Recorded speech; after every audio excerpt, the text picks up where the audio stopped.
And I wish, huh?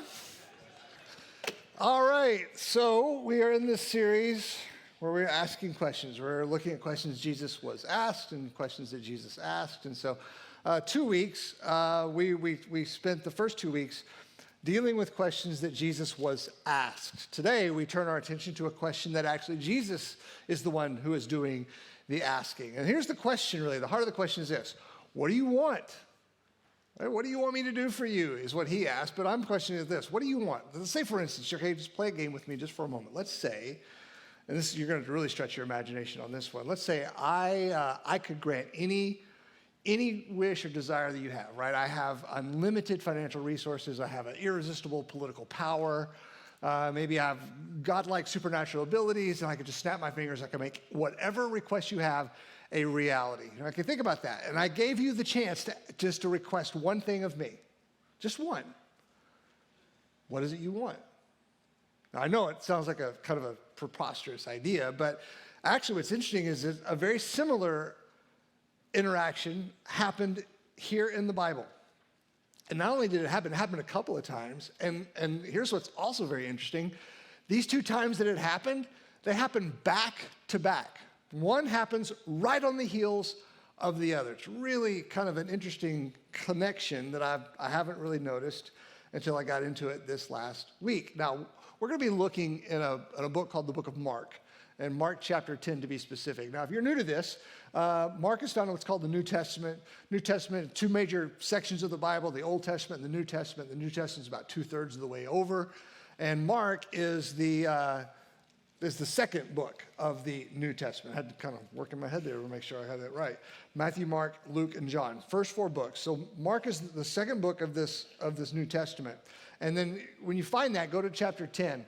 And you might find even a subheading, the request of James and John. If you can find that, that's where we're going to be. But it'll be probably about 32, 33, verses 32 or 33. And all those numbers are there just to help you navigate, just in case you've not known that. So let me give you a little bit of background here.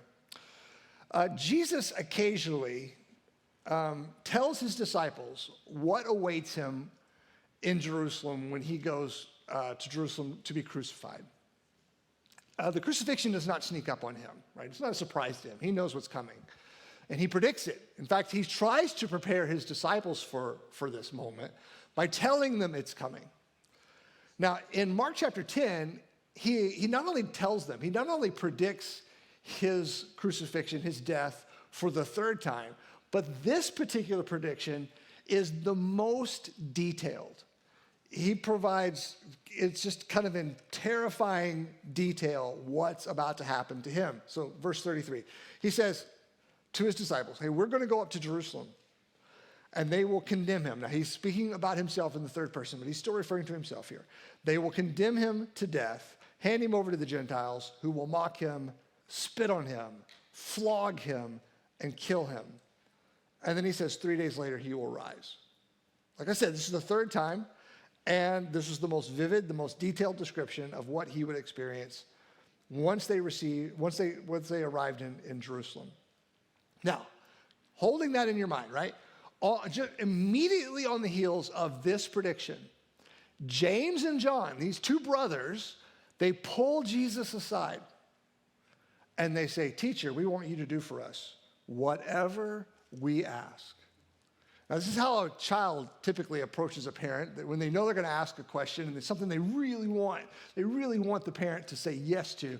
If your child has ever done this, but the child would go and just begin like this. Okay, just say yes, right? Just say yes, and of course the parent's like, oh yeah, I'm not going to fall for that. What do you want? What am I saying yes to? What am I committing myself to here before I say yes? And that's what Jesus says. He asks the question, and the question of the day that he first asks of James and John is this: what do you want me to do for you? Okay, now good. Hit pause, all right? And I want you to take that little interaction on pause and set it aside for a moment. Because just 8 verses later, in the very same chapter, we now see Jesus and his disciples. Now they are on the road to Jerusalem. What he has just predicted, they are marching towards. They're on the road to Jerusalem. They're heading out of a place called Jericho. And then it says on the side of the road there was a man who was begging. He was a blind man, it says. His name was Bartimaeus, which means the son of Timaeus, sitting by the roadside begging. Verse 47, when he heard that it was Jesus of Nazareth, he began to shout, Jesus, son of David, have mercy on me. I want to show you something here that just a little bit of I think it's interesting information. Doesn't have a huge bearing on today's message, but I think it's important. I think it's kind of a cool symmetry here.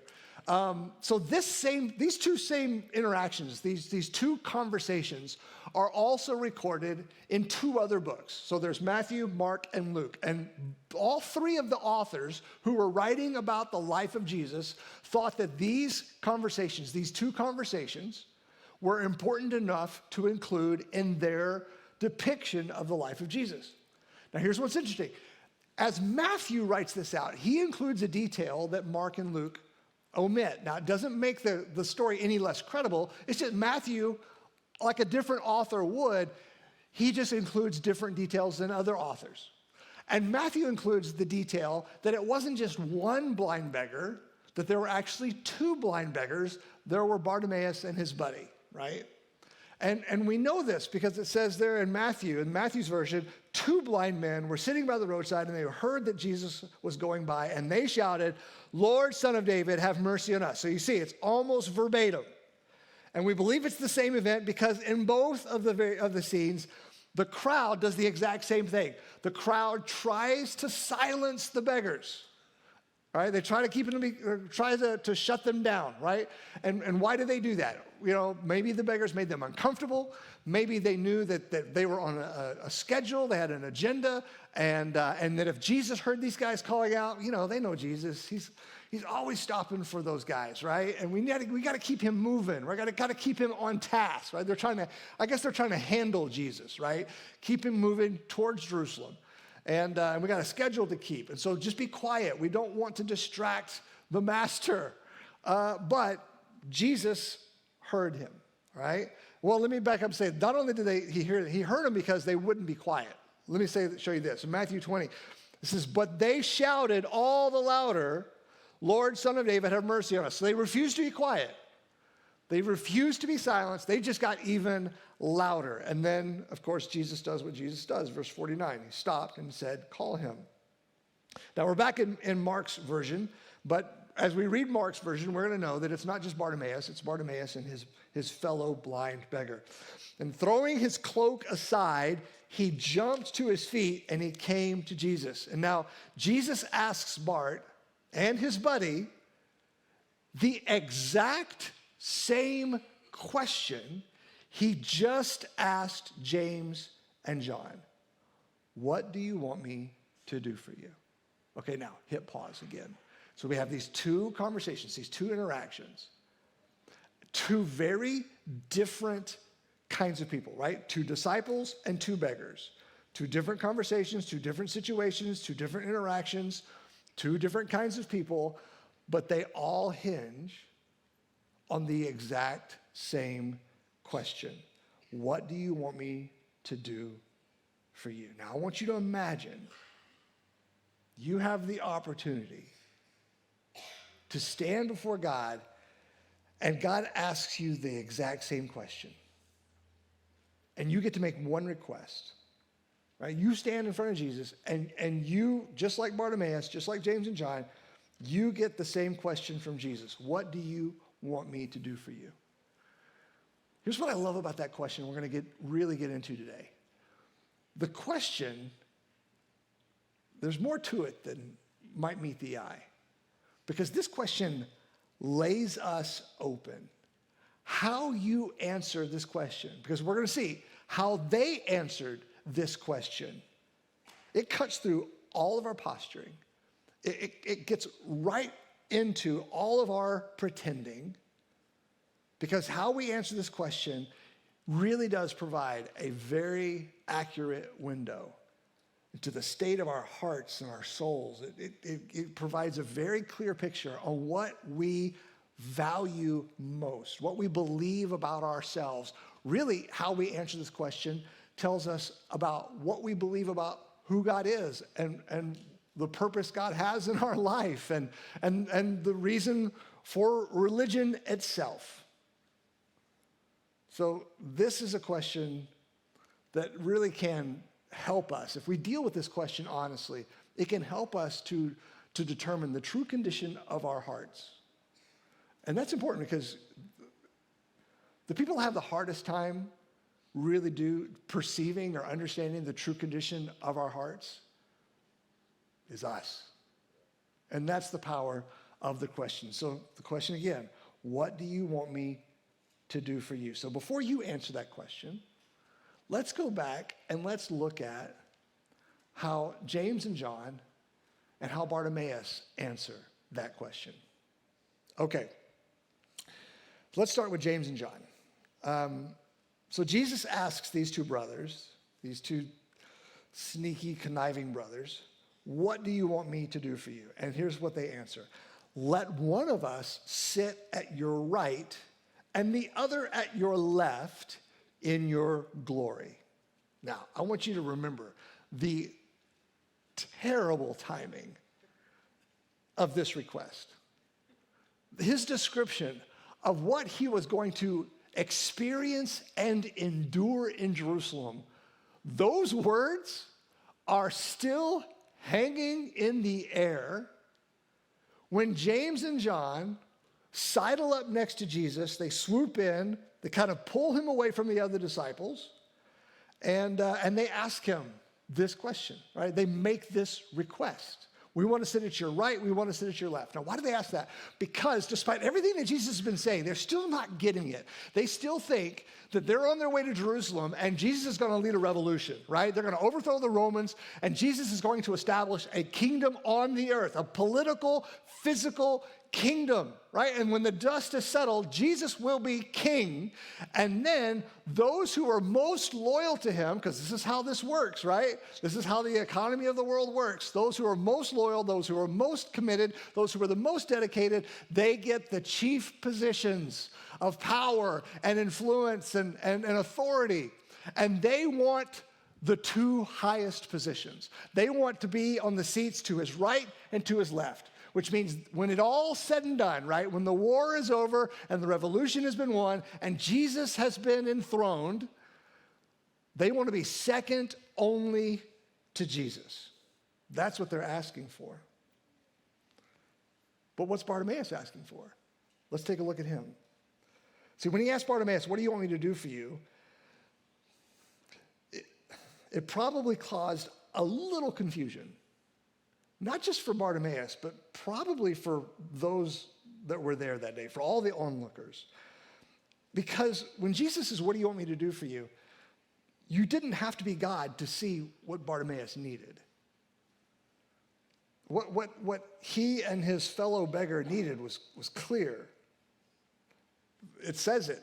They were blind beggars, living kind of on the periphery of their culture, right? They're forced to sit on the side of a road. They have no life. This is their life. The whole life, right, is a blackness. Their whole life is defined by the borders of their cloaks. That was it. That was their world, the border of their cloak. They would sit on the side of the road. They'd throw out their cloak. They'd lay it over their lap, and they would wait for people to go by, and they would listen for the familiar chink of metal as it lands on their cloak. And they can't see where these coins are falling, but what they can do is they can throw their cloak out. Anything that lands on their cloak is theirs. So their whole world is probably a 12 square foot area. That's it. They don't hold jobs. They can't have families. They don't get to participate in anything. I mean, not only are they blind, they're outcasts because in that world, if you were blind, it was because of some sin that you committed or some sin that your parents committed. And so you were ostracized or you're looked down upon, right? You deserve this. And that's why they got away, I think, a lot of times with mistreating these people. And so his need was completely obvious to anyone who saw him. But then he gets his one chance to stand before Jesus. And Jesus asks him what appears to be an unnecessary question. what do you want me to do for you, Bartimaeus? I see Bartimaeus standing there. I mean, he's just like looking out into the darkness. He's like, is this a trick question, right? If I answer this wrong, do I not get what I'm wanting? Isn't it clear what I need? Are you blind too, right? So what does he say? He says, teacher, I want to see. Now, you took those two things, right? The request of James and John, we want to sit at your right and your left.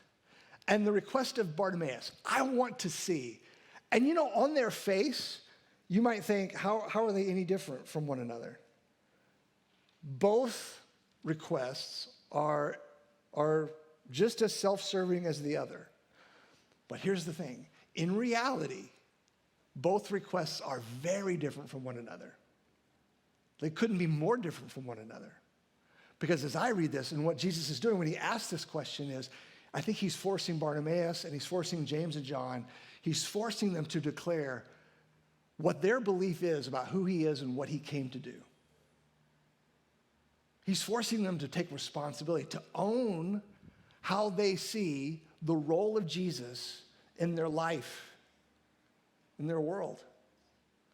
Because what they do is these are two very different requests, but they really do show us how all people typically approach religion or faith or God or even Jesus in particular.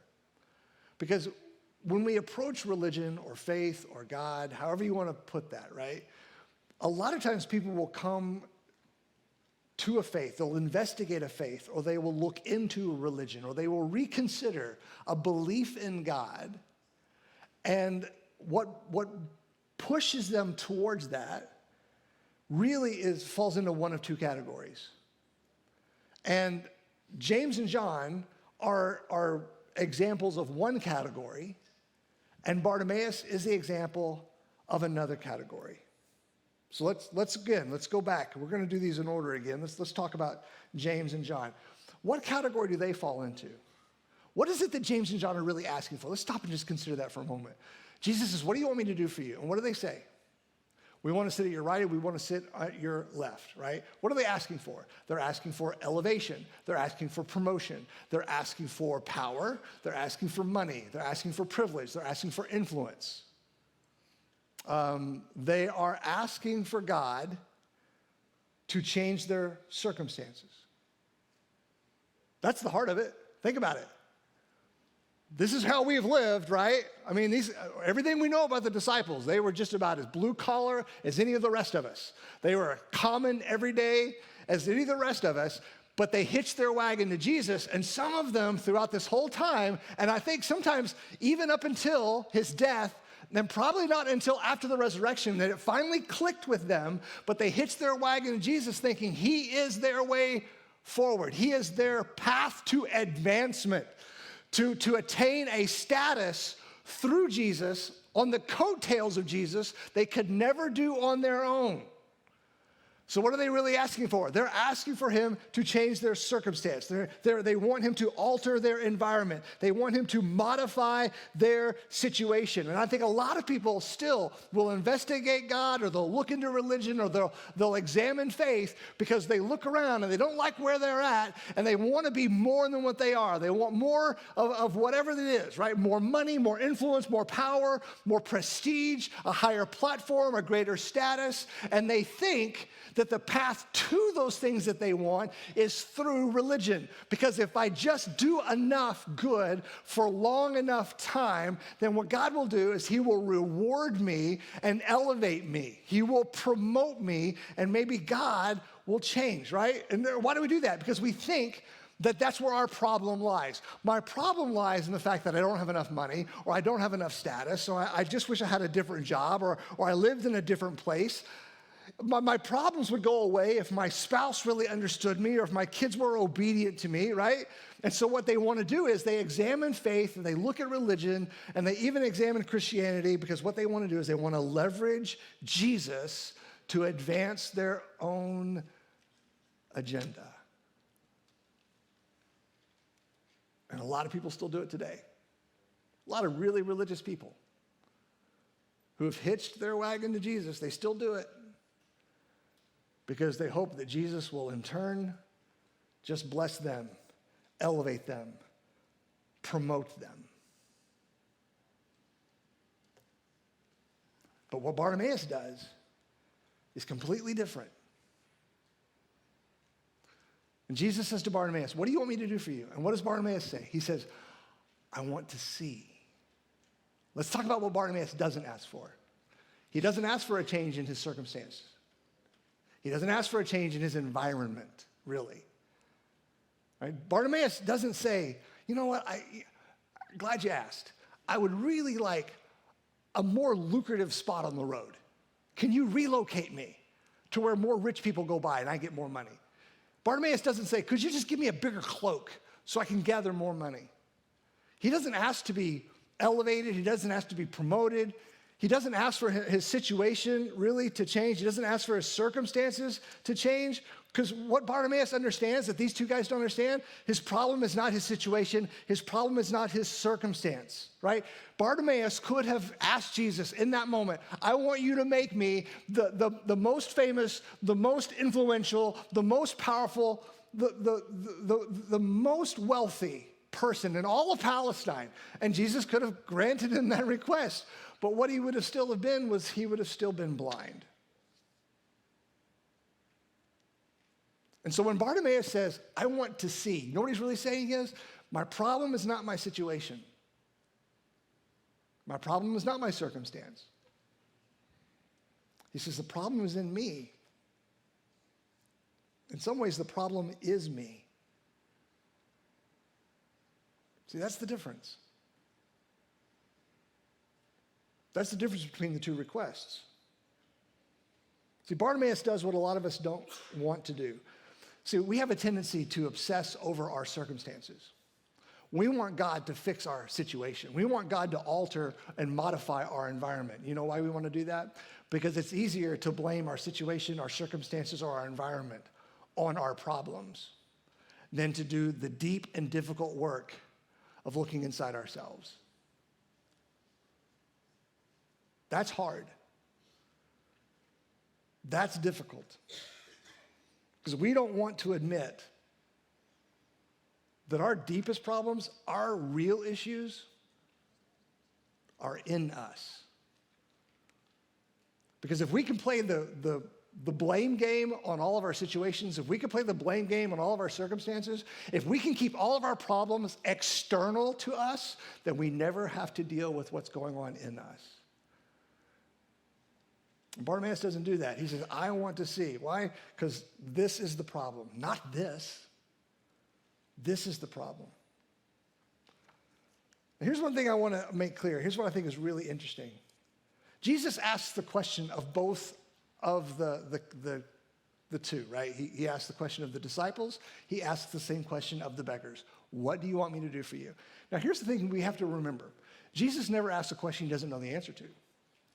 Never. He knows the answer to this question. He knows what's in the disciples' heart. He knows what Bartimaeus really needs. And I think what Bartimaeus wants.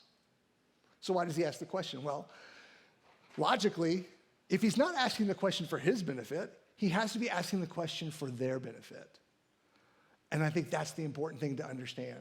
When he asks James and John, and he asks Bartimaeus and his buddy, hey, what do you want me to do for you? He wants them, think about this. He wants them to say it out loud. He wants them to own it. He wants them to take responsibility for it. In a way, what Jesus is asking them to do through the question is he's asking them to make, in their own way, to make their own confession. To own what they really want. To take responsibility for their desires. He does it with James and John. Listen, I hope, I'm not sure how this went down, but my hope is that when Jesus looks at James and John and he says, hey guys, what do you really want? And they say, we want to sit at your right and we want to sit at your left. That as soon as that word came out of their mouth, right? That they instantly regretted it. And why is that? Because sometimes that's exactly what needs to happen. That's why I think he wants them to say it out loud. He wants them to hear it because there is something that occurs when we take a desire that has been living within us for so long and you drag it out of the darkness into the light by verbalizing it, by vocalizing it. When it comes off of your tongue and lands in your own ear, there is a moment of objectivity and clarity you don't have otherwise. And you hear yourself say something. That's why you talk to somebody and you go, do you hear yourself? That's why we ask the question, because there should be a moment of clarity when we say something, when something comes out of us that's been living inside of us, maybe something really selfish comes out of us that's been living inside of us, and we say it out loud and it becomes real. And I hope that as soon as they said it, they were like, oh man, I wish I could take that back. I certainly believe that they were writing this stuff down. They're like, oh, do you have to put that in? Why do we have to, can we just move on from that? It was a bad day. But they didn't. They left it in. We get to see all of it. Why is that? Jesus asked the question because he wants them to answer it, because he wants them to own it. And in answering it, he is working it so that they aren't just answering a question, they're making a confession. There's a guy named James who wrote a little bit of the New Testament, and there's a moment when James says something really uncomfortable. He says, we are to confess our sins to each other, to say it out loud, to take those things that we've been doing and we've been hiding and we've been disguising, those things that we've done in the dark, to drag it out into the light in front of a trusted friend. Why? Because when we do that, it releases its power over us. There's something about saying it out loud that changes things. Let me give you an Old Testament example, an Old Testament illustration. There's a crazy story in Genesis, crazy story, about a guy named Jacob. And Jacob has a moment where he wrestles with God. I know, I wish I could unpack that a little bit more. But Jacob and God end up wrestling together in the middle of the night. And so let me ask you a deep, probing theological question. If you're going to wrestle with God, who's going to win? Yeah, not you. You all know. I can hear you, right? You're not going to win. So Jacob has lost the fight. Jacob has lost the fight, and he's broken. God has actually broken him physically. So he's broken. He's lost the fight. He's really struggling with some things going on in his life. And God looks down and says, you need to let go of me. And Jacob says something really fascinating. He goes, I will not let go of you unless you bless me. And what he's saying is, I need you, right? You're all I have left. You're the only hope I have. I recognize I'm at the end of myself. I will not let go of you unless you bless me. And God asks him a question, a bizarre question. Like Jesus' question was kind of bizarre for Bartimaeus. God looks down at Jacob and he says, what is your name? What is your name? This is the God that knows all things, that made all men. This is the God who made Jacob, right, destined Jacob, numbered the hairs on Jacob's head. Do you think God looked down at Jacob and went, oh, your face is so familiar. Have we met? No, he knows his name. Why does he ask him then? Because in the Old Testament, a name wasn't just a name.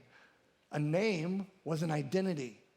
A name was not how you were known. A name conveyed who you were.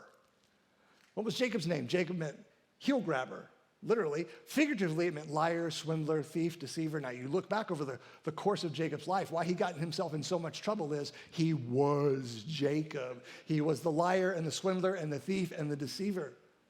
And God looks down and says, what is your name? He's not asking for Jacob's identification.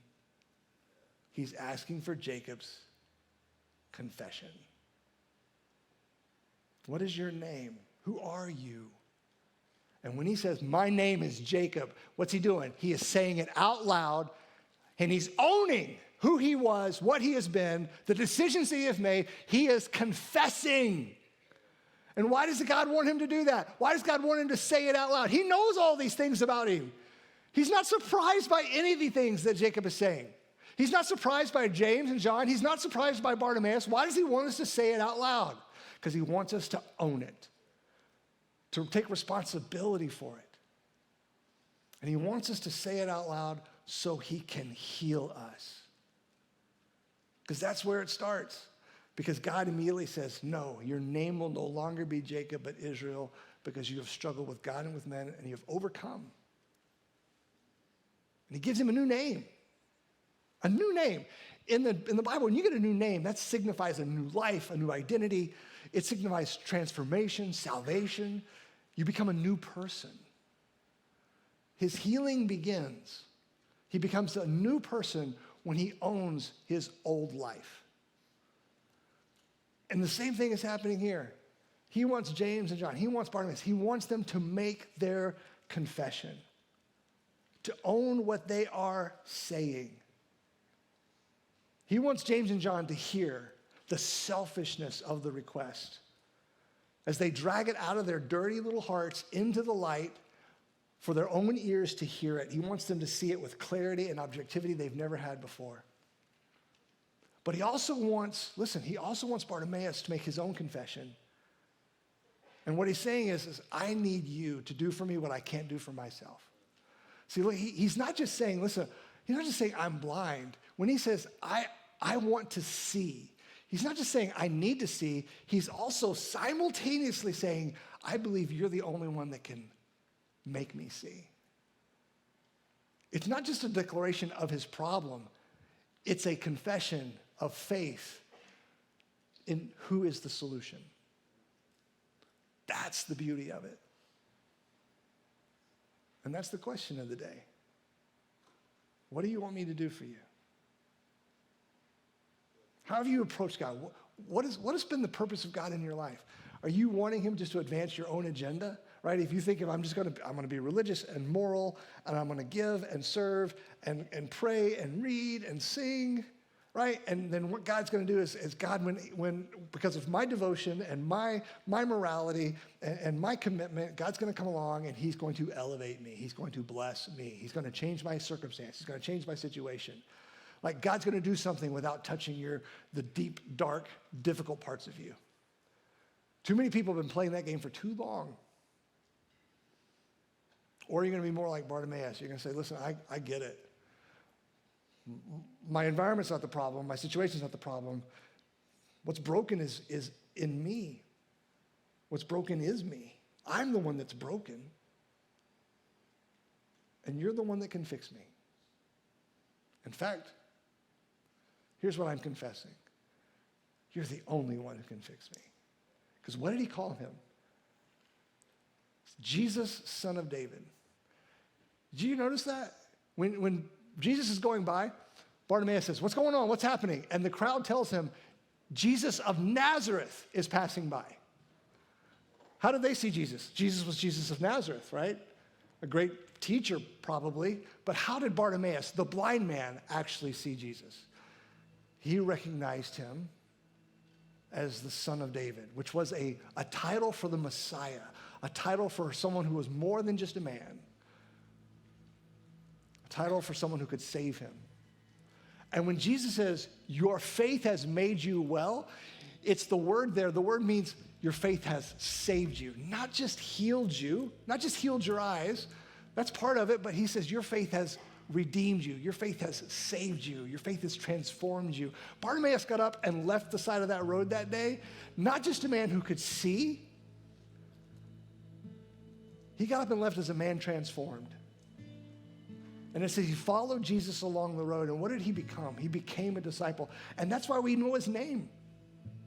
We know his name. Mark includes his name because the people Mark was writing to, they knew the man. That's how we know him today. He didn't just get up and see. He got up and was changed, not just with his sight, but with his heart. What category do you fall into? Are you still playing the game, wanting God to advance your agenda? Or are you really owning who you are, taking responsibility for the things you've done, confessing the sins you've committed, and also acknowledging you're the only one who could bring change to my life, the change that I really do need. You're the only one who can get me off the side of the road. Let's pray together. Your head's bowed just for a moment, just a moment of reflection. What do you do with this? Where do you go from here? Here's what I want to encourage you to do. Just consider, what category are you in? How have you approached God? How have you tried to even use him? Maybe you've played that game for far too long, the game of religion and morality, and you realize, man, I just want God to change my outside, but the problem is on the inside. That's what I need. That's what I want. That's what I desire right now. I need God to do for me what he did for Bartimaeus. I need him to change me, to transform me, to save me. But I don't know how to do that. How do I take that step of faith? Here's what I want you to do. I want you to pull out one of those Connect cards, and there very clearly it says you want to talk with someone about becoming a Christian, about putting your faith in Jesus. I want you to check that box. Put a sort of mark in that circle or any of the other circles that resonate with you. I need you to indicate that, because that's what we do. We come along beside you. Putting the box or putting the check in the box doesn't fix everything immediately. It begins a process, and we want to walk with you through that process. We want to unpack that with you. We want to resource you and encourage you, because it's just the beginning of something that God's doing in you. We rely on you to let us know. We rely on you to let us know what God's doing in your life. And we're here for you. We're ready for you. We want to walk with you. We are in your corner. God, give us that chance this moment. Give us a sense of clarity. Give us a sense of boldness, just to own this moment, just to say it, even with our pen on a card, just to say it out loud. I need you. I see it now more clearly than I've ever seen it before. I know it now in a way that I've never known it before. I need you. I don't need you to advance me. I don't need you to promote me. I don't need more status or influence. I just need you. I need you. Help me to understand that. Help me to know that. We pray this in Jesus' name. Amen.